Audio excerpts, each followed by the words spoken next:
The little girl woke up to find her blanket wet. She realized she had wet the bed.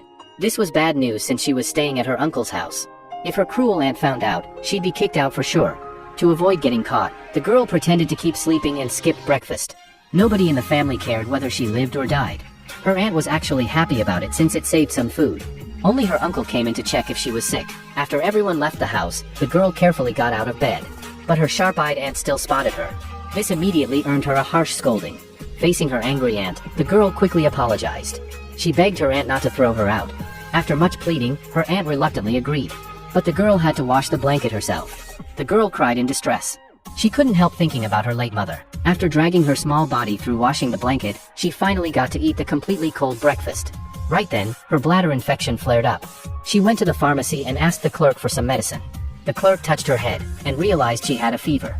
He told the girl to have her family take her to the hospital. But the girl was living under someone else's roof and didn't dare tell her aunt. She insisted the clerk sell her medicine. When the girl dragged her sick body home, debt collectors showed up at the door demanding payment. When the creditors couldn't find anything valuable, they grabbed the girl. Her aunt was afraid her uncle would blame her, so she desperately held onto the car door to stop them from taking the girl. But just then, her aunt's daughter came home from school. To prevent her own daughter from being taken, the aunt quickly slammed the car door shut. Just like that, the bad guys took the girl away. On the road, the girl said she needed to use the bathroom. She escaped when the debt collectors weren't paying attention. Just as the girl was about to get caught, a kind woman drove by. The girl ran to the car door and begged the woman for help. Seeing the bad guys about to catch up, the woman quickly opened the door to let the girl in. Then she drove off with the girl. After being rescued, the girl smiled happily. The woman felt sorry for the girl who had even lost her shoes while running. So she drove to a gas station and pulled out a pair of shoes from her trunk. She thoughtfully helped the girl put them on. She also bought the girl a juice. The woman said her name was Do-young. Then she asked what the girl's name was, how old she was, and if she knew where her home was. After the girl's explanation, Do-young learned that the girl's name was Young-soo. She was 8 years old. She used to live alone with her mom, but her mom died of illness not long ago. Young-soo became an orphan because of this. However, Young-soo didn't know that her biological father was actually a top-tier business tycoon. Before her mom died, she entrusted Young-soo to her uncle. Since arriving at her uncle's house, Young-soo had been looked down upon by her status-conscious aunt. Since she just arrived at her uncle's house and was kidnapped, she didn't know her uncle's address. Do-young had no choice but to take Young-soo to the police station first. After registering, she told Young-soo to wait there. Just as she was about to leave, she saw two thugs being brought in by police. Worried about leaving Young-soo there, Do-young decided to take her home. On the way back, they passed the house where Young-soo used to live with her mom. So she asked Do-young to take her back to see it. After getting home, Young-soo went straight to the attic. This was her secret base. Many memories with her mom were here. Seeing that everything was unchanged, Young-soo smiled happily. Do-young looked at Young-soo with sympathy again. Later, Do-young took Young-soo back to her house. She thoughtfully prepared a delicious feast for Young-soo. Looking at the food she'd never seen before, Young-soo's eyes lit up. She ate with great enjoyment. Do-young was very happy to see this and told her to eat more. But then Young-soo's stomach suddenly hurt. Do-young immediately took her to the hospital. At the hospital, they found out she had a septic cystitis. Then Do-young got a call from the police station saying they'd contacted Young-soo's uncle. Young-soo's uncle arrived at that moment. After seeing Do-young, he quickly bowed to thank her. Then Do-young explained the illness to the uncle. The aunt looked unhappy after hearing this. Do-young didn't say anything about it. She just told Young-soo to rest well and left with her bag. However, just as she walked out the door, she heard the aunt scolding Young-soo. She said they were poor enough already, and now Young-soo was sick, wasting their money. After hearing this, Do-young quietly paid for Young-soo's medical expenses. While Young-soo was hospitalized, everyone else had family members with them. Only Young-soo ate alone quietly. After being discharged, her uncle secretly bought her a pair of new shoes. Just as she was about to try them on, her aunt came out. Seeing the shoes her uncle bought for Young-soo, the uncle tried to say something but was immediately silenced by the aunt's glare. Then without a word, she snatched the shoes to give to her daughter Seo-hyun. But Seo-hyun was disgusted that Young-soo had worn the shoes and walked away without looking back. A few days later, the aunt caught a cold and fell ill. Young-soo not only bought medicine but also made hot porridge for her aunt. But the aunt still complained that Young-soo couldn't help with anything. Then she got up to drink some hot porridge. Just as she was about to drink, there was suddenly the sound of a jar breaking. The aunt rushed out to check. She found that the honey jar had been smashed. It turned out Young-soo remembered the medicinal food her mom made for her when she was sick before. So she planned to make it for her aunt. But she couldn't find honey. Her cousin came back, so she asked him to help find it. But when her cousin was getting the honey, he accidentally broke it. By the time the aunt came, the cousin had already fled. The aunt scolded her harshly without asking what happened. Do-young came to see Young-soo because she was worried about her. She saw that Young-soo's hand was injured from picking up glass. The aunt thought she was there to ask for medical expenses, so her face looked very unhappy. Do-young said she wasn't there for medical expenses but to see Young-soo. Then she took Young-soo outside. She thoughtfully put a bandage on her wound. Then she bought another jar of honey for Young-soo to give to her aunt. One day, the cousin asked the aunt for money. He didn't get the money and got scolded instead. But he didn't give up. He called and told Young-soo to help get the money. He said he had the aunt's permission. Young-soo followed her cousin's instructions and found the money. Just as she was about to take it to her cousin, the aunt discovered her. Young-soo quickly explained that her cousin told her to take it, but the aunt wouldn't listen at all. She thought Young-soo was trying to steal money, so she dragged her out the door and scolded her harshly. This scene was witnessed by Do-young, who had just arrived. Do-young quickly went up to comfort Young-soo gently. Do-young couldn't bear to see Young-soo suffer here, so she proposed to the aunt that she wanted to adopt Young-soo. She and her husband had been married for over 10 years without having children. Becoming a mother had always been Do-young's wish. She had taken a liking to Young-soo from their first meeting. The aunt was more than happy to have someone adopt Young-soo. Not to mention she also got a substantial fee. Young-soo successfully moved in with Do-young. This was the first time she had her own room. The layout was exactly the same as her little attic. This showed how much thought Do-young put into Young-soo. Do-young's husband abroad also learned he had a daughter. He said he couldn't wait to meet Young-soo. Soon after, the aunt brought Seo-hyun to visit Young-soo. Young-soo warmly welcomed them. But seeing Young-soo living in such a big house, Seo-hyun became jealous and ran outside. She even told her mom why she wasn't an orphan. Otherwise, she'd be the one living in the big house. Her mom was furious after hearing this. In the following days, Young-soo and Do-young were like real mother and daughter. They played happily every day. Young-soo lived a happy and wonderful life. However, unexpected disasters can strike at any time. One day, Young-soo and Do-young were going to the airport to pick up the adoptive father returning from abroad. Unexpectedly, a car suddenly rushed out halfway. Do-young couldn't react in time and panicked, jerking the steering wheel. A car accident happened just like that. After receiving the news, the adoptive father rushed to the hospital. After the surgery, the doctor told him that Do-young wasn't in immediate danger. But she protected Young-soo during the accident, which caused a head injury. She might become a vegetable. Since Do-young needed treatment in America, the adoptive father couldn't spare time to take care of Young-soo. So he had to ask the aunt to help take care of her temporarily. He promised to provide monthly living expenses until Do-young woke up. Just like that, Young-soo returned to the suffocating aunt's house. A month later, the aunt happily went to collect the living expenses. But she found no money had been sent. The aunt's face immediately fell. After coming back, Young-soo carefully asked her aunt for 1,000 won to buy a gift because a classmate's birthday was coming up. The aunt, who didn't receive the living expenses, immediately gave her a cold scolding. The uncle really couldn't stand the aunt treating Young-soo like this. So when the aunt wasn't paying attention, he secretly gave Young-soo 1,000 won. When Young-soo got home, Seo-hyun immediately told the aunt she saw Young-soo enter a store. The aunt questioned Young-soo about where she got the money. Young-soo didn't want to betray her uncle, so she could only keep apologizing. Seeing Young-soo wouldn't confess, the aunt angrily picked up a broom to teach Young-soo a lesson. Fortunately, the cousin stopped the aunt in time and shouted for Young-soo to run quickly. Young-soo had no choice but to run out crying. She came to the house where she used to live with Do-young. Looking at the house in front of her, Young-soo's heart was full of beautiful memories. From then on, whenever Young-soo missed Do-young, she would come here. In the blink of an eye, 8 years passed. During those 8 years, she thought about Do-young all the time. She posted all the words she wanted to say to her on the wall. In her spare time, she sold cheap bags to make a living. Meanwhile, the aunt used the living expenses the adoptive father gave Young-soo to take Seo-hyun to restaurants for big meals every month. While enjoying herself, she suddenly got a call from Young-soo's adoptive father. He said Do-young had woken up. This immediately made the aunt panic. Because all these years, she'd been keeping the living expenses meant for Young-soo. Now that Do-young woke up, it would definitely be discovered. At the same time, when Young-soo came home, she found a package for herself and got very excited. Because all these years, she'd been persistently writing letters to Do-young. But when she opened it, her face was full of disappointment. It turned out these letters were all returned because no one signed for them for a long time. What Young-soo didn't know was that this happened because her mailing address had been changed by the malicious Seo-hyun. Then the adoptive father commissioned a lawyer to find the uncle and aunt.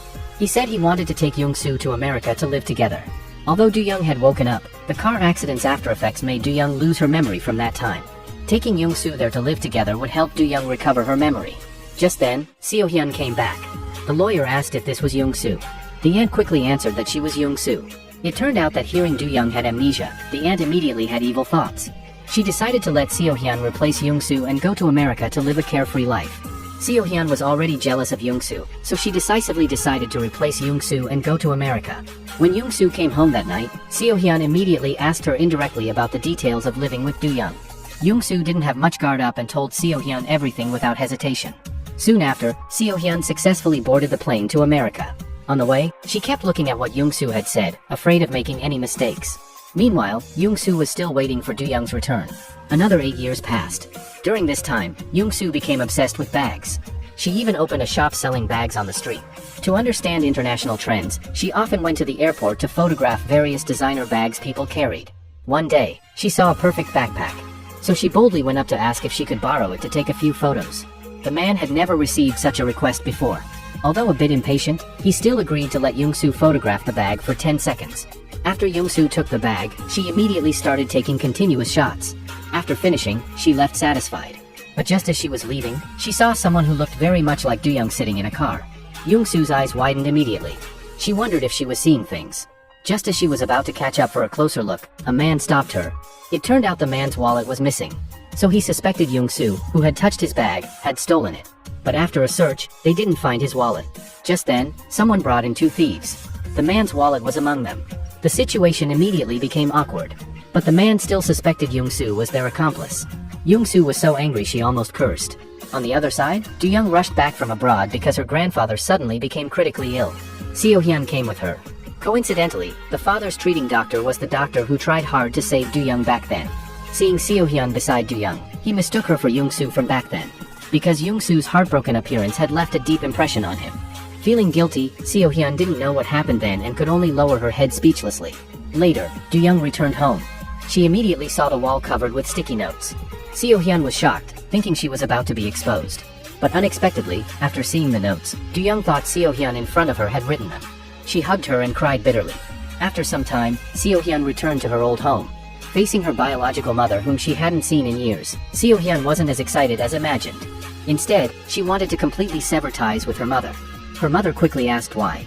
Unexpectedly, Seo-hyun said she wanted to abandon everything from the past, including the poor mother who raised her. She wanted to live a rich person's life. Her mother was furious after hearing this. She slapped her daughter hard and angrily said she was an ungrateful wretch. But Seo-hyun wasn't awakened by the slap. She just left her heartbroken mother behind and walked away. With her adoptive father's strong support, Seo-hyun quickly became a company executive. She organized a bag design competition at Shinhwa Group. A competition that didn't look at education or resume. It was completely based on the work itself. Young-soo, who learned about this, was also full of passion. She designed a bag overnight to participate in the competition. The next day, Young-soo excitedly went to register. Then she started looking around the display cases. Just then, Seo-hyun came to this place. Hearing the voice, Young-soo looked over curiously. Seo-hyun also discovered Young-soo at this moment. So she quickly ran out when Young-soo wasn't paying attention. Back in her office, Seo-hyun became restless. She was extremely afraid that her replacement of Young-soo would be exposed. Then she quickly arranged to meet her mother. From her mother, she learned Young-soo was there to participate in the design competition. Afraid of being exposed, she immediately returned to the company and opened her computer. She wanted to use her authority to make Young-soo lose. But unexpectedly, the selection used blind judging for fairness.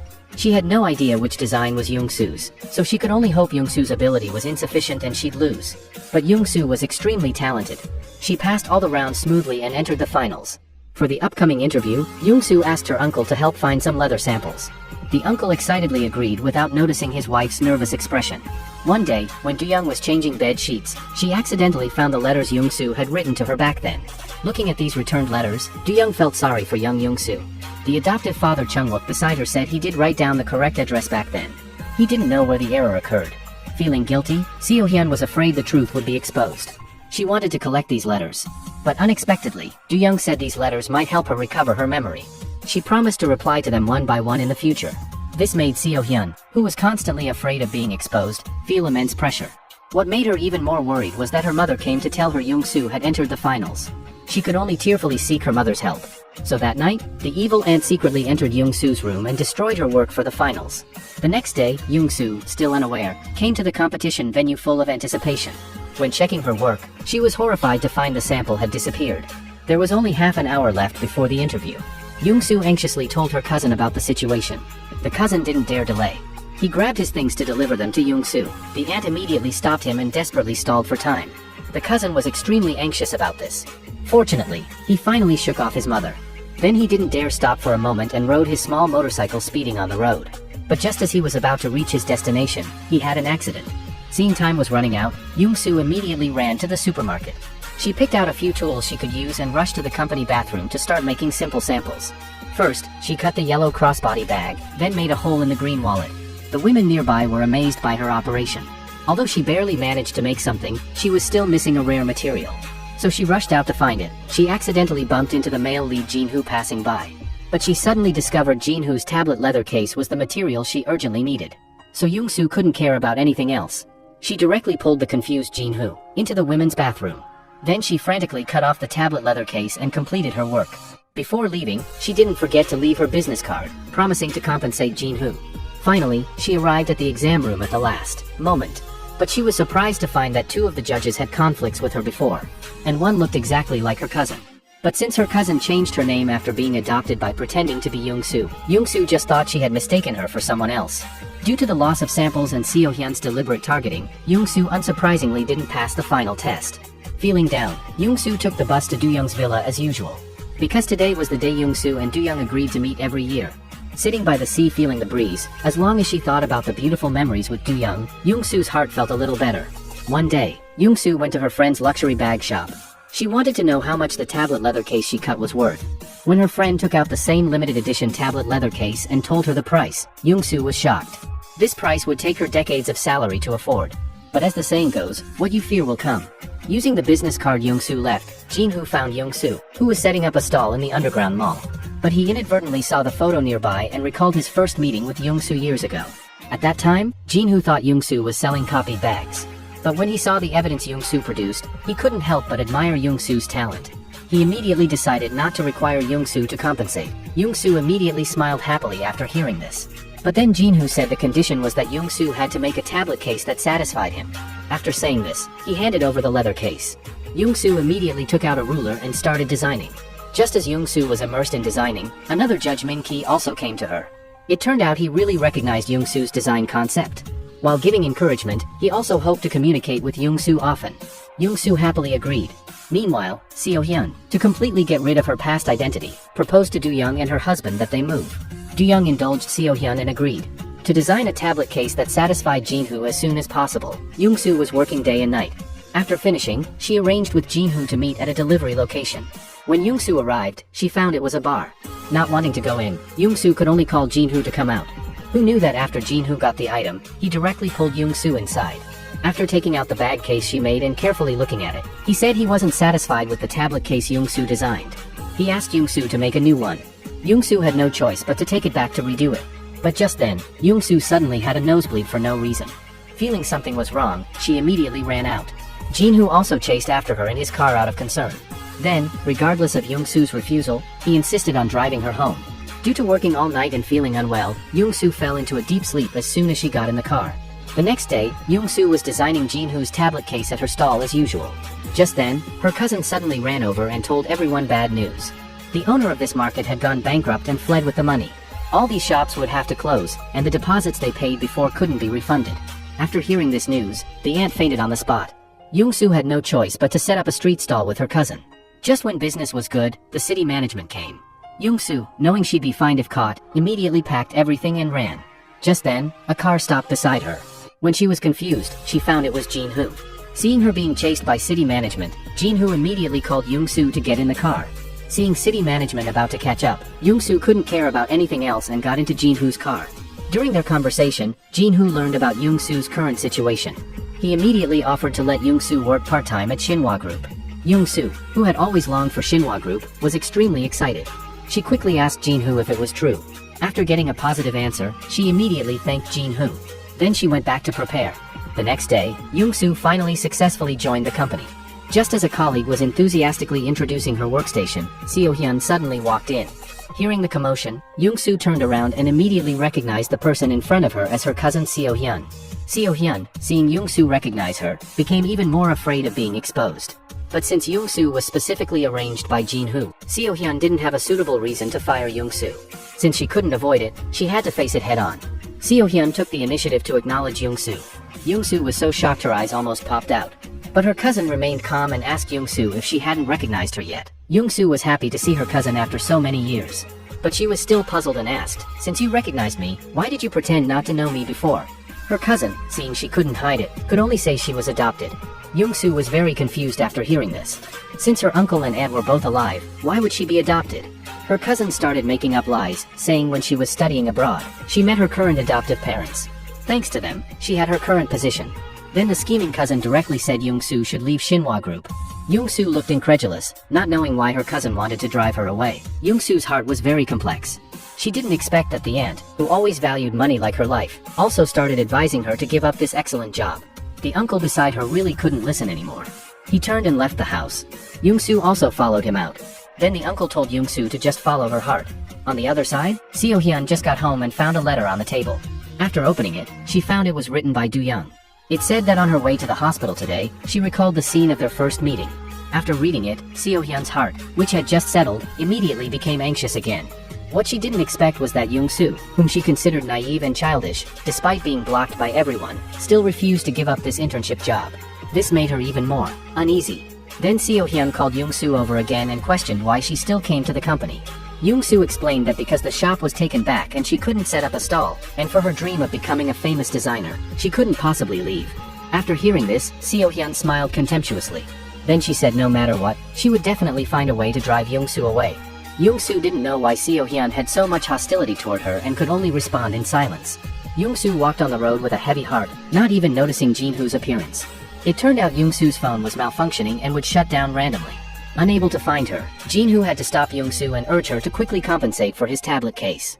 Only then did Young-soo suddenly remember that the tablet case she made last time was still in Jin-hoo's car. Young-soo didn't want her creations to be treated carelessly, so she followed Jin-hoo to get back the tablet case. Just after saying goodbye to Jin-hoo, she met Min-ki. Although she hadn't spent much time with Min-ki, he always gave her warmth when Young-soo was most helpless. To thank Min-ki, Young-soo gave him the tablet case she designed. Min-ki, looking at this ingeniously designed tablet case that completely matched his preferences, couldn't wait to use it. This greatly encouraged the downhearted Young-soo. Under Seo-hyun's deliberate exclusion, Young-soo stayed alone at the company working overtime while others went to a restaurant gathering. At the dinner table, colleagues saw Min-ki's unique tablet case and asked where he bought it. Min-ki said it was a gift from a friend. This made Jin-hoo beside him furious. The gift that was meant for him ended up in someone else's hands. Jin-hoo couldn't care about the gathering anymore. He turned around and found Young-soo to question what happened. Young-soo replied that since Jin-hoo wasn't satisfied and didn't want it, she gave the tablet case to someone else. Jin-hoo was very angry after hearing this. He immediately demanded Young-soo make him a new tablet case right away. Then, without waiting for Young-soo to say anything more, he walked away. Young-soo had no choice but to work overnight to make him a new tablet case. The next day when Jin-hoo came to work, he immediately saw the box on his desk. He excitedly opened it to check. After seeing it was the new tablet case Young-soo made for him, he smiled with satisfaction. Then he wanted to call Young-soo to praise her. But the phone still wouldn't connect. Since the internship salary was very low, Young-soo still set up street stalls as usual. Just as she was about to drink water, Min-ki came over. He enthusiastically helped Young-soo promote her bags to customers. Watching Min-ki being so earnest, Young-soo only felt he was glowing at that moment. After packing up, the two happily ate ice cream together. As they chatted, they became more and more compatible. Both had a feeling of regretting not meeting sooner. Jin-hoo, to express his gratitude to Young-soo, specially bought a gift and waited at Young-soo's door. But he couldn't wait for her to come home no matter how long he waited. How could Jin-hoo know that Young-soo was happily eating a late-night snack with Min-ki? Facing Jin-hoo's call, Young-soo hung up without thinking. Just when Jin-hoo was about to fall asleep waiting, he suddenly saw Young-soo and Min-ki walking back together, talking and laughing. This immediately made Jin-hoo feel an inexplicable anger. He immediately drove away. On the other side, Seo-hyun returned to her biological parents' home. Without a word, she took out 150 million won and threw it to her biological parents, demanding to immediately sever their biological relationship. This money was to repay them for raising her. Her father angrily threw the check on the ground and said, "You who abandoned your parents for money, don't pretend to pity the poor." After saying this, he left angrily. The usually cruel mother could only beg her daughter, saying her daughter was the family's lifeline and begging her not to leave them. However, Seo-hyun, watching her crying mother, was completely unmoved. She stood up to leave. Her mother begged more desperately, saying, "Stay and eat one last meal." Seo-hyun said she wasn't used to eating poor people's food and walked away without looking back. One day, Do-young was planting flowers in the yard when memory fragments suddenly flashed through her mind. Do-young's previous memories had recovered somewhat. Then Seo-hyun received a call from Do-young, who asked what the Young-soo tree and anti-tree were. Her heart immediately sank. Without answering, she hung up the phone. Then she quickly drove to the woods near the seaside villa, searching tree by tree for the anti-tree and Young-soo tree like a headless fly, but found nothing. Just when she was extremely anxious, Do-young called again, telling her she had found the anti-tree and Young-soo tree. Then Seo-hyun learned that the Young-soo tree and anti-tree weren't actual trees but a painting Do-young and Young-soo drew together when Young-soo was little. Then she reminisced with Seo-hyun about childhood stories. Seo-hyun immediately looked guilty. Facing Do-young's various questions, she could only answer cautiously. After not raising Do-young's suspicion, Seo-hyun returned to her room and collapsed on the bed. Due to excessive mental stress, Seo-hyun fell ill the next day. After discussing it, Do-young and her husband felt it must be because Seo-hyun wasn't used to living there. So they started preparing to move. But while moving Young-soo's room, Do-young found a photo of a woman. On the back was written, "Dear Mom." Do-young realized the person in the photo was Young-soo's biological mother. So to give Young-soo a surprise, she placed the photo of Young-soo's biological mother in Seo-hyun's room. Who knew Seo-hyun had no reaction after seeing it? Instead, she asked Do-young in confusion who the singer in the photo was. Then she turned it over and realized it was Young-soo's mother. So she quickly explained that since her mother had passed away so many years ago, she had somewhat forgotten what her mother looked like. This made Do-young a bit suspicious. She felt Seo-hyun was strange. She believed that no matter how much time passed, a person couldn't fail to recognize their own mother. After Do-young left, Seo-hyun looked at the photo in her hand, feeling very uneasy inside. She was even more afraid her impersonation of Young-soo would be discovered. So she was determined to quickly drive Young-soo out of the company. The next day, she instructed her subordinate Yaro to steal all of Young-soo's designs. At the company's design competition, she successfully took first place. Young-soo immediately went to question Yaro after seeing this. But Yaro said Young-soo was just an intern with no power or influence in the company. So what if she stole her design? Young-soo was speechless and could only helplessly accept this reality. But this was overheard by someone who immediately told Min-ki.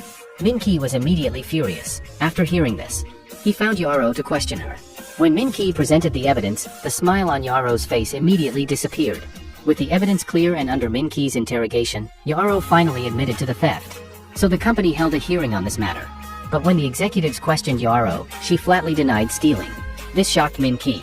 Just then, Seo-hyun stood up. It turned out she had already used her authority to alter the evidence. Although Young-soo tried hard to defend herself, she was no match for Seo-hyun. So afterward, she angrily questioned Seo-hyun. However, Seo-hyun only said lightly that she had already said she would find a way to drive Young-soo out. In the end, Young-soo could only helplessly leave Shinhwa Group.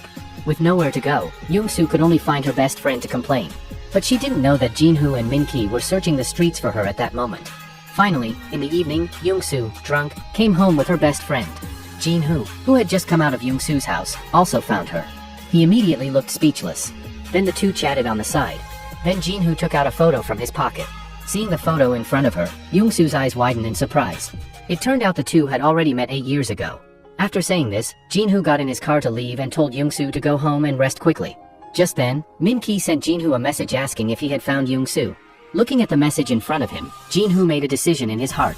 Later, Jin-hoo found Min-ki and told him that whether or not Min-ki liked Young-soo, he should give up, because he had fallen for Young-soo himself. Min-ki was extremely shocked after hearing this and didn't know how to respond for a moment. On the other side, after hearing Young-soo was fired, the aunt immediately mocked her, saying she told Young-soo not to enter that company. Now that she was fired, how could she make money? Young-soo quickly said she would set up a street stall again to earn money and told the aunt not to worry. But the aunt still relentlessly blamed Young-soo. The uncle really couldn't stand it and got into an argument with the aunt. Fortunately, her best friend in the room called out for water. Young-soo quickly brought water inside, and the two stopped arguing. Just as Young-soo was about to go to sleep, there was suddenly a knock on the door outside. It turned out Jin-hoo had returned and handed Young-soo a new phone. But Young-soo refused Jin-hoo's kindness without hesitation. Jin-hoo could only say this was temporarily lending it to her. Otherwise, he wouldn't be able to contact her when he wanted to. But Young-soo said disappointedly that she had no money and no job now, so she might not be able to pay it back. Then Jin-hoo proposed that Young-soo didn't have to pay it back, but she had to spend an hour every day teaching him sewing skills. At the same time, he promised he would definitely help Young-soo clear her name. These words deeply moved the downhearted Young-soo. Only then did she take the phone. Of course, Jin-hoo didn't really want to learn sewing. He just wanted more time to be with Young-soo. The next day, Young-soo, still immersed in sadness, suddenly thought of something. She pulled out an old newspaper from her notebook. Looking at the newspaper in front of her, Young-soo immediately made a decision. So Young-soo found Shinhwa Group's general manager and told him about her injustice. The general manager was dismissive after hearing this, because this was ultimately a society where profit came first. However, Young-soo didn't know that the person in front of her was her biological father. Young-soo knew there wasn't much hope, so she could only leave the old newspaper behind and leave. But when the general manager opened the newspaper and saw its contents, he became very interested in Young-soo. Young-soo's cousin, after hearing she was falsely accused and fired, held up a sign in front of Shinhwa Group, determined to seek justice for Young-soo. He was immediately held down by 4 security guards. Just then, Seo-hyun came out and saw the scene. Her brother also saw Seo-hyun and called out to her for help, but Seo-hyun turned and walked away. She even called the police to have her brother arrested. The uncle also found Seo-hyun at this time, asking her to give Young-soo justice and let Young-soo return to work at Shinhwa Group. However, Seo-hyun knew that being with Young-soo would increase the possibility of exposure. She flatly refused her father's request. Just as the uncle was about to leave in disappointment, he saw someone unexpected. That was Shinhwa Group's general manager, also his sister's husband, Young-soo's biological father Suho, but the uncle didn't give him a good face. The uncle believed he had his current position entirely because he stole the uncle's father's work. Although Suho explained he didn't do such a thing, the uncle completely didn't believe it. He angrily denounced him for not even visiting his sister Haeyoung until she died. Hearing the news of Haeyoung's death, Suho immediately couldn't sit still. He quickly asked what happened. After confirming the person he once deeply loved had passed away, Suho fell into deep self-blame. On the other side, Young-soo was working part-time at the mall when she inadvertently heard someone calling Do-young's name. She turned around and found the person in front of her was the Do-young she had been thinking about. But before she could walk over, the elevator door closed. When she chased out, the person was already gone. Young-soo quickly ran to the villa where she used to live with Do-young to look for her. But she found the house had changed owners. The new owner didn't know where Do-young went. Young-soo, who returned empty-handed, could only come to the beach to cry silently, telling her mother in heaven about her pain. When she came to her senses, it was already night.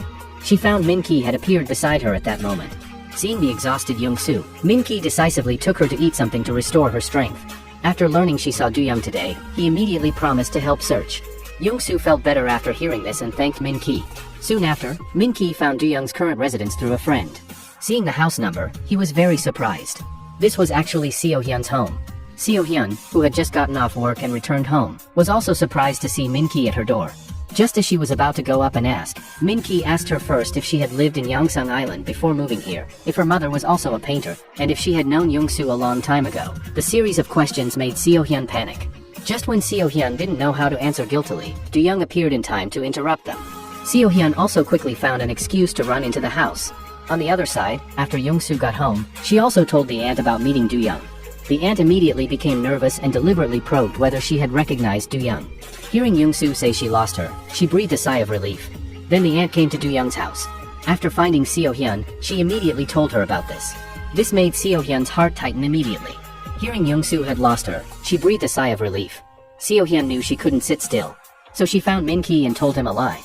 17 years ago, her adoptive parents wanted to adopt a child. But because Do-young had a car accident and lost her memory, the adoption didn't happen. Later when they wanted to find her, they couldn't, so they adopted her instead. Although Young-soo might be the child they originally wanted to adopt, Do-young had just recovered and couldn't stand the stimulation. So she asked Min-ki to help keep this secret and definitely not tell Young-soo. After thinking it over, Min-ki chose to believe her. Soon after, the uncle brought back a sample bag.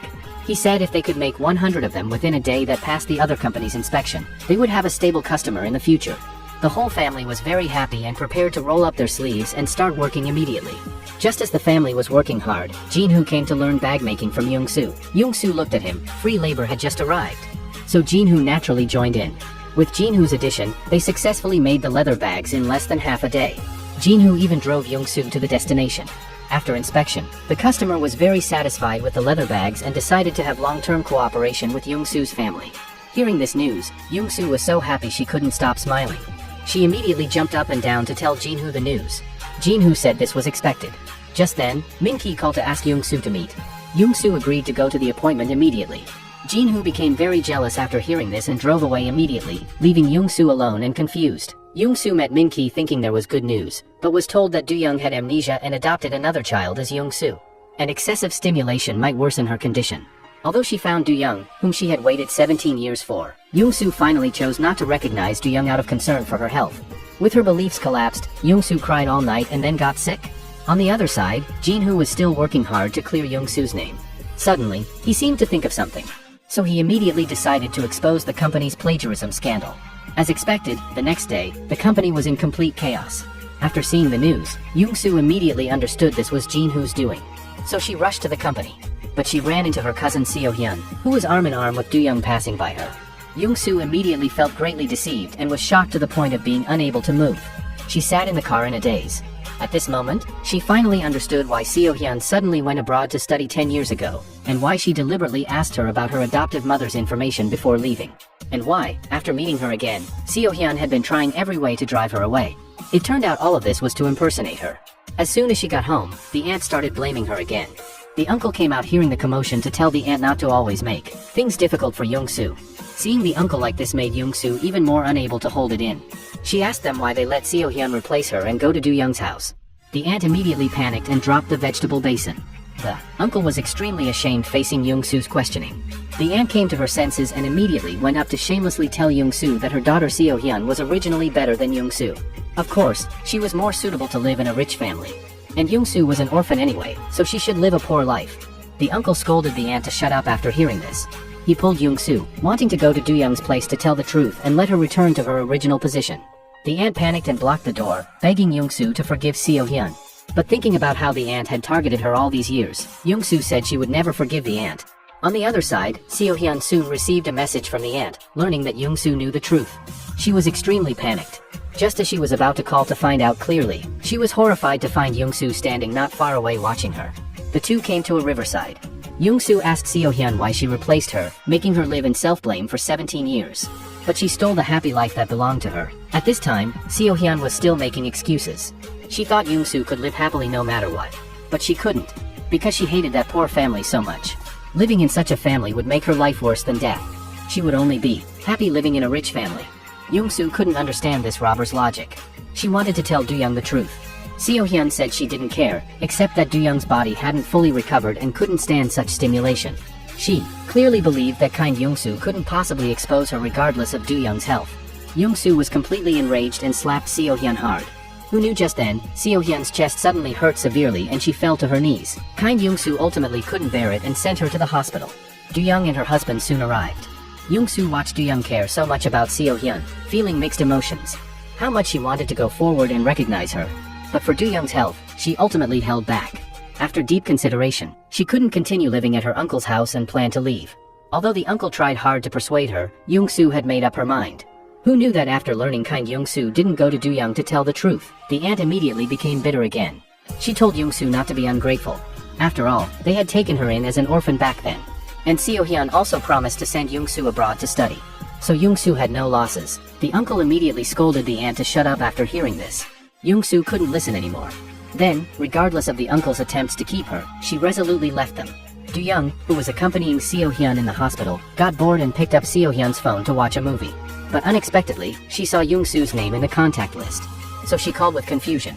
Young-soo, seeing it was Seo-hyun calling, hung up without hesitation. Just then, Seo-hyun also woke up. Learning Do-young had looked at her phone, she was immediately panicked. Fortunately, Do-young didn't say anything. After comforting her, she left. Seo-hyun immediately went to the bathroom, turned on the tap, and threw her phone into the sink. Do-young thought back to the name on Seo-hyun's phone, and the seed of doubt was planted in her heart. After leaving her uncle's house, Young-soo, with nowhere to go, could only stay at her best friend's house first. Jin-hoo, learning Young-soo had run away from home, was very worried. Then he found Young-soo's best friend to inquire about the news. After learning Young-soo was staying with her best friend, he went directly to the friend's house to find Young-soo. Then he grabbed Young-soo's luggage and walked to his car. He picked up Young-soo and put her in his car, leaving the best friend completely confused. Jin-hoo, seeing such a sad Young-soo, tightly held her hand to give comfort. Seeing someone care about her so much, Young-soo was immediately moved. Then Jin-hoo brought Young-soo back to his vacant house. To avoid making her feel burdened, he lied that this was a friend's empty house and told Young-soo to live here at ease. Already exhausted physically and mentally, Young-soo leaned on the sofa and fell asleep. Seeing this, Jin-hoo immediately thoughtfully picked up a blanket to cover Young-soo. He also thoughtfully made her a delicious feast. After some time, Young-soo finally woke up. She immediately saw the sticky note Jin-hoo left for her. There was also a delicious feast on the table. There was also a large doll keeping her company. This immediately made her feel warmth she hadn't felt in a long time. She picked up the spoon and devoured the food. After eating, she recalled Seo-hyun's various targeting of her and decided to go make a clean break. So she came to Do-young's villa, claiming to be Seo-hyun's friend. She followed Do-young into the house. Seeing Young-soo suddenly appear, Seo-hyun's eyes widened in fright. Looking at Young-soo in front of her, Seo-hyun finally felt afraid. Then she immediately knelt down to apologize, begging Young-soo not to expose her. She didn't want to return to that family with nothing. She really wasn't suited to be poor. To avoid Do-young being stimulated, Young-soo agreed not to expose her. But she would take revenge on Seo-hyun. She told Seo-hyun to cherish her current time. Then she turned to leave. Who knew that when leaving, Do-young happened to come over. Seeing her daughter Seo-hyun kneeling on the ground crying, she thought Young-soo had bullied Seo-hyun. She caught up and scolded her. Young-soo could only silently bear it. Hearing Do-young defend Seo-hyun so much, Young-soo was very heartbroken. She deeply realized that Do-young had completely left her. To avoid stimulating Do-young, Young-soo could only cry alone on the beach. After Young-soo left, Seo-hyun, to vent, tore Young-soo's mother's photo to pieces. She didn't know this behavior would completely expose her. Young-soo, not wanting to burden Jin-hoo, still moved out of his house. With nowhere to go, Young-soo had to live in a sauna. Even so, Young-soo didn't give up her dream. She posted her resume and her designed works online. Because of Young-soo's excellent design talent, she soon received interviews from design companies. Young-soo excitedly went for interviews. But she was told that to get the job, she had to transfer her design rights. Of course Young-soo was unwilling. So she bowed and left. But when luck comes, nothing can stop it. During these days at the sauna, Young-soo kept posting her designs. They caused a sensation online and received unanimous praise from fashion forums. Young-soo, who learned about this, remained calm, because she knew the opportunity had come. So Young-soo directly found Shinhwa Group's general manager Soo-ho. She proposed using these popular designs as bargaining chips in exchange for entering the group again as a designer. Businessmen are always profit-oriented. Soo-ho agreed to Young-soo's request without hesitation. Seo-hyun, who thought she had gotten rid of Young-soo, was immediately horrified to see her appear at the company again as the company's chief designer. Young-soo, watching Seo-hyun's reaction, felt very proud. She told her to prepare to face her revenge. Back in her office, Seo-hyun hadn't come to her senses yet. Just then, her subordinate came in and told her that Young-soo's designer position was personally appointed by the general manager. Seo-hyun was so angry she threw things. Because she knew the hope of driving Young-soo out again was even slimmer. Just like that, Young-soo successfully joined the company. But she was arranged in the sample production room that hadn't been cleaned for a long time. Jin-hoo also walked in at this time. It turned out he was the group leader. Looking at the dilapidated environment, everyone had no choice but to clean up. Just as they were cleaning, Yaaro, who had previously stolen Young-soo's design, appeared. It turned out she was assigned to work in Young-soo's group. She was actually a spy sent by Seo-hyun. Young-soo was helpless about this. Then, led by Jin-hoo, Young-soo came to the gallery to find design inspiration. Unexpectedly, Do-young was also visiting there at this time, and the two met in the bathroom. But Do-young had always held a grudge about Seo-hyun kneeling to Young-soo before. Although she knew Seo-hyun might be deliberately targeting Young-soo because of work, Do-young still felt Young-soo shouldn't treat Seo-hyun like that. Watching Do-young carefully protect Seo-hyun, Young-soo felt very uncomfortable. Watching Do-young's departing figure, thinking about Do-young from when she was little, she no longer belonged to her. This made Young-soo even more heartbroken. After returning to the company, Young-soo pulled herself together and proposed the idea of processing leather bags with leather. This proposal was also adopted by everyone, but then Seo-hyun learned about this through the spy. Just as she went out, she met Young-soo. She immediately mocked the idea Young-soo came up with about using special leather to make bags. But Young-soo wasn't afraid at all and fought back, saying that the reason she gave in to Seo-hyun from childhood was not because she lacked ability, but because she gave face to her uncle. And now Young-soo thought Seo-hyun was a pitiful creature with a bad personality and no ability.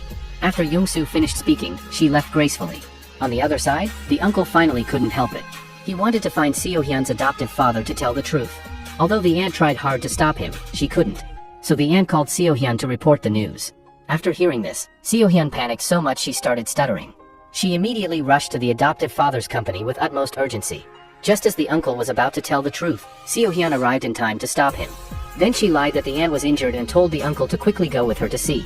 Looking at her biological daughter in front of him, the uncle ultimately didn't expose her on the spot. So he followed her outside. The uncle advised his daughter not to be stubborn anymore, not to live tormented in lies.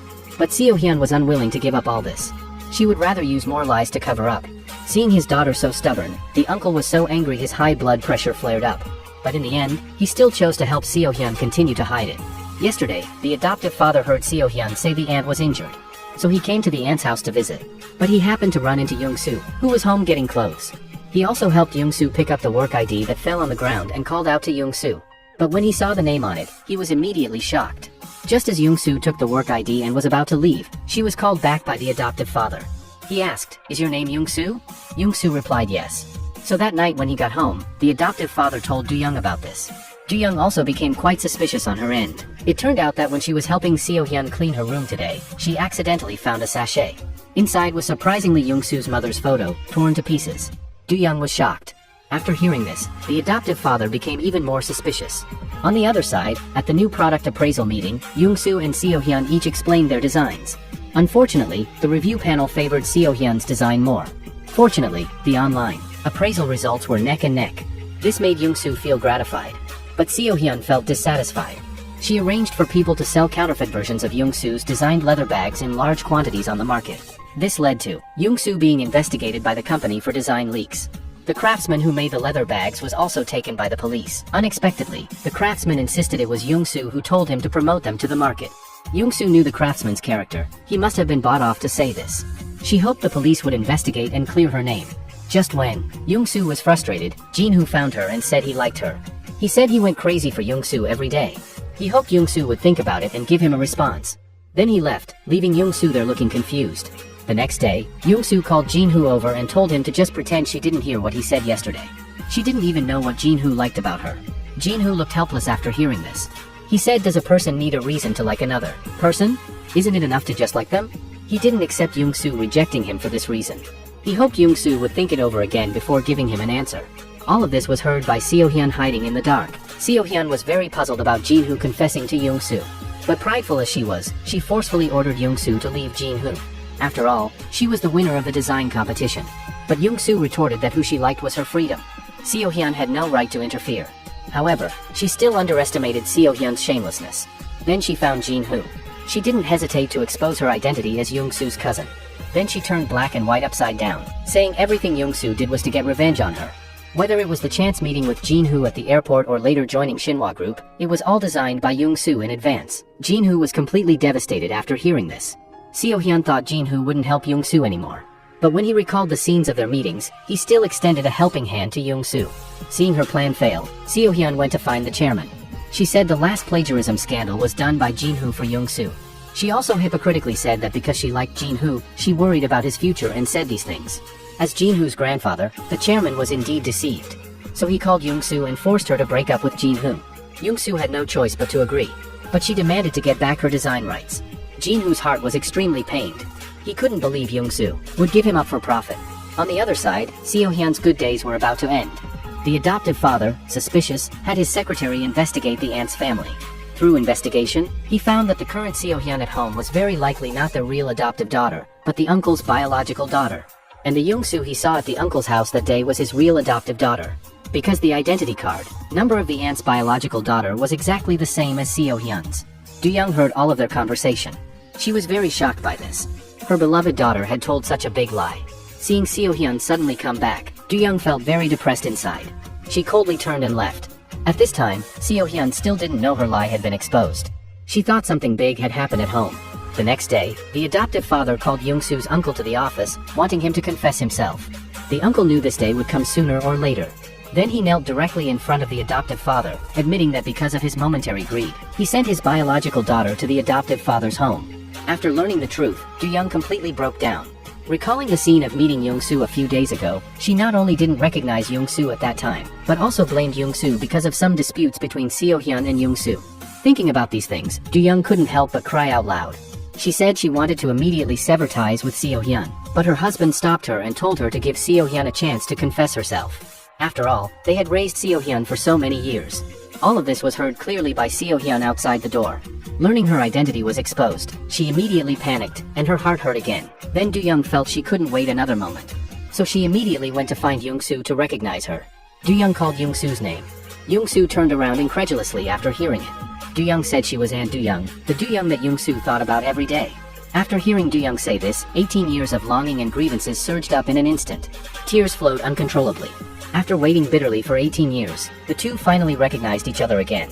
At this time, the two finally couldn't suppress their emotions anymore. They hugged each other and cried out loud. Then Do-young apologized guiltily to Young-soo. It was all her fault for not recognizing Young-soo. But Young-soo didn't blame Do-young. As long as Do-young could recover her health, Young-soo was very happy. Then the two came to the beach and recalled the beautiful times they spent together 18 years ago. When talking about Young-soo's wall full of sticky notes missing Do-young couldn't help but cry for Young-soo again. On the other side, although Seo-hyun knew she had been exposed, she still acted as if nothing happened. She brazenly continued to live in Do-young's house. To please them, Seo-hyun personally cooked Do-young's favorite fried fish. She also deliberately brought up childhood events for Do-young to hear, trying to evoke Do-young's compassion. Do-young really couldn't stand such shameless Seo-hyun. She got up and left expressionlessly. The adoptive father felt a bit reluctant, so he went to advise Do-young to calm down. After all, they had lived together for 10 years. They should still wait for Seo-hyun to confess on her own, which would preserve her last bit of dignity. Seo-hyun, seeing this, could only eat the steak alone with tears flowing. But she was determined not to confess voluntarily, even if it killed her. The next day, the uncle found Seo-hyun, hoping she would move out of Do-young's house and not make herself look worse. But Seo-hyun was still stubborn. She said as long as Do-young didn't tell her to leave, she would never give up the superior life she had now. No matter what, she would continue. The uncle, seeing Seo-hyun unrepentant, could only leave in disappointment. After recognizing Young-soo, Do-young stuck with Young-soo every day to make up for Young-soo's longing for her over more than 10 years. Just as the two were happily eating a feast, Soo-ho came to the restaurant with Seo-hyun. When Seo-hyun saw Young-soo with Do-young, she was shocked. Feeling panicked, she quickly ran to the bathroom. A strong sense of suffocation surged up, making her heart hurt again. Just then, Young-soo also followed in. She washed her hands while looking at Seo-hyun as if to show off. Seo-hyun, seeing this, couldn't stand it and immediately questioned Young-soo, "Are you showing off in front of me that you took away my mom?" Young-soo retorted, "You know very well who your real mom is." The next day, after learning Seo-hyun was exposed, the aunt came to Do-young's house with an uneasy heart. She stood at the door for a long time, not daring to ring the bell. Just then, Do-young came back from outside. The aunt immediately rushed up and took all the blame on herself. But Do-young had long seen through her purpose. Regardless of her pleas, she turned and walked back home. In the blink of an eye, a month passed. Do-young and her husband didn't wait for Seo-hyun's confession, so they directly told her to return to her original home. After hearing this, Seo-hyun fell to her knees with a thud. She begged her adoptive parents for forgiveness, crying that although her identity was fake, her love for them was real. And over the years, she had long regarded them as her biological parents. After hearing her words, Do-young recalled scenes of Seo-hyun massaging and washing her feet before. She felt Seo-hyun still loved her. Thinking about this, she couldn't help but cry. In the end, she softened and agreed to let Seo-hyun continue staying in this home. But what Seo-hyun didn't expect was that the next day when she came home, she saw Young-soo also at home. And she was holding an adoption consent form in her hand. Obviously, Do-young wanted to re-adopt Young-soo. Her heart immediately filled with intense jealousy. Then she angrily returned to her room. She sat in front of the mirror applying face cream, and her eyes involuntarily reddened. Late at night, she quietly went downstairs and pushed open Do-young's bedroom door. Seeing Do-young and Young-soo sleeping intimately in one bed, she immediately felt like something of hers had been taken away. She knew she couldn't go on like this, so the next day, she found Jin-hoo and proposed a marriage alliance with him. After the wedding, she would give Jin-hoo her shares in Shinhwa Group. During this time, Jin-hoo's father had passed away. Plus, General Manager Soo-ho was preparing to make a move to seize Shinhwa Group from Jin-hoo's hands.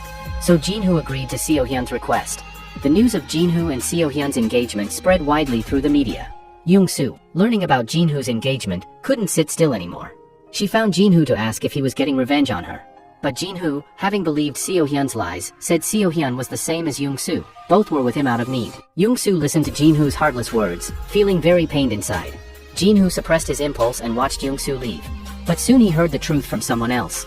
It turned out that after the chairman demanded Young-soo break things off with Jin-hoo, Young-soo was unwilling. She didn't want to give up. So she started a competition with the chairman, planning to use the success or failure of her design to decide whether she was qualified to date Jin-hoo. But because of Seo-hyun's conspiracy, Young-soo lost the competition. After learning the truth, Jin-hoo immediately found Young-soo to question her. Young-soo knew she couldn't hide it anymore and told him what happened. With the misunderstanding cleared up, the two hugged each other tightly. After getting back together with Young-soo, Jin-hoo refused to pretend to maintain the engagement contract with Seo-hyun. He chose to give up the shares in Seo-hyun's hands. And the war that belonged to Jin-hoo officially began. In front of everyone, Jin-hoo grandly introduced designer, Young-soo. He said the Venus brand created by Soo-ho was actually created by the former chairman. He also asked Young-soo to confirm this fact and accused Soo-ho of being disloyal to Shinhwa Group. He also presented evidence from his investigation. After Jin-hoo's argument, the proposal to remove Soo-ho from his general manager position passed unanimously. However, this wasn't over yet. From the uncle, Soo-ho unexpectedly learned that Young-soo was his biological daughter. Soo-ho was shocked after hearing this. Thinking back to his encounter with Ha-young the day before she died, regret filled Soo-ho's heart. After learning the truth, Soo-ho immediately found Young-soo to recognize her. Young-soo was also shocked to hear this news. So she found Jin-hoo and told him this news. Learning he had taken down his future father-in-law, Jin-hoo immediately panicked. But at this time, after finding Young-soo, Soo-ho had let go of his obsession. He shook hands with his former subordinates one by one to say goodbye. Then he came to Jin-hoo and told him he must take good care of his daughter. Then he turned and left again. On the other side, Seo-hyun knew she had completely lost. Having lost everything, she finally came to her senses. Then she left Du-young's house alone and went to a monastery, planning to spend the rest of her life repenting for her mistakes. At the end of the story, Young-soo and Jin-hoo joined hands for life. They also kept striving for their dreams and eventually reached the whole world. Thus concludes the Korean drama, Her Myth. I spent 190 hours making this plot explanation. If you can, please give me a like and follow. Thank you all for watching.